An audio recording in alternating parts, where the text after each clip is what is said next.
for this example, we've been asked to solve the following inequalities. So let's begin with 2x minus 5 is less than 9. Now to solve an inequality, we essentially treat it the same as an equation. If this were an equation, we'd first of all want to find out what 2x is, and then find out what x is. And we're going to do exactly the same process for this inequality. So to get 2x on its own, I need to add 5 to both sides of my inequality. Remember, what we do to the one side, we have to do to the other side. So I see minus 5 plus 5 cancels out, leaving me with just 2x on the left hand side of my inequality. So 2x is less than, and on the right hand side I have 9 plus 5, which is 14. So I see that 2x is less than 14, and I therefore need to find out what x is, and to do that I'm going to divide both sides by 2. So 2x divided by 2 gives me the x that I'm looking for, and 14 divided by 2 is 7, so I see x is less than 7. Now when you're doing inequalities, it's a good idea to check your answer. So I've found that x should be less than 7. So let's pick a value that is less than 7.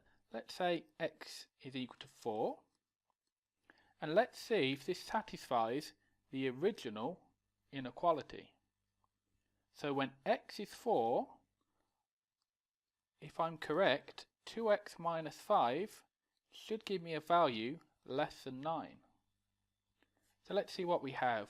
2x means 2 lots of 4 in this case, minus 5. Now 2 times 4 is 8, so I have 8 minus 5, and 8 minus 5 is 3, which is indeed less than 9. So it would appear that my solution, x is less than 7, is correct. Now let's have a look at the second inequality. I have 3x minus 4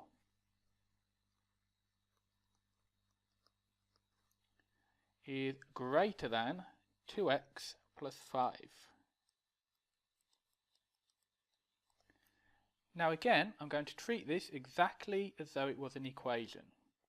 And if you recall from previous sections, when we have an equation with an unknown on one side and another amount of the unknown on the other side, we like to bring them both together. So for this example, I'm going to take this 2x on the right hand side over to the 3x on the left hand side. And to do that, I'm going to subtract 2x from both sides. So on the left hand side I have 3x minus 2x, which leaves me with 1x. Recall 1x is written just as an x.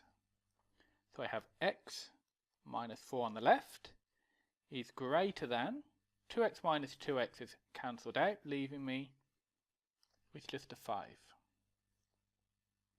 So I can see now that x minus 4 is greater than 5, but I want to know just about x. So I now need to add 4 to both sides. By doing that, it leaves me with an x on its own on the left. So I see x is now greater than 5 plus 4, which is 9. So x greater than 9 satisfies this inequality. And let's just check that holds true. Let's say x is equal to 10. So what do we see? We have 3 lots of 10 minus 4 should be greater than 2 lots of 10 plus 5. So what do we see? 3 times 10 is 30 minus 4 should be greater than 2 lots of 10, which is 20 plus 5. Now 30 minus 4 is 26, is greater than 20 plus 5, which is 25. And we do see 26 is greater than 25, so again it would appear that we have found the correct region.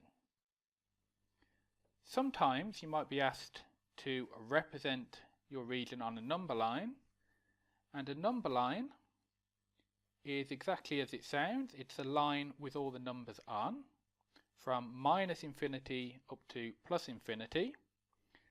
When we're looking at x is greater than 9, we'll just put in a few numbers around, so 9, 10, 11, and down to say 8, 7. Okay, x is greater than 9. Now as it's just greater than, it is an open circle. If it was greater than or equal to, it would be shaded. And as x is greater than 9, we want all the values bigger than 9. So we draw a line going to the right, and you can put on an arrow to show the region that you mean. So we've solved both inequalities, we've checked our answers are correct, and drawn a number line to also represent our solution.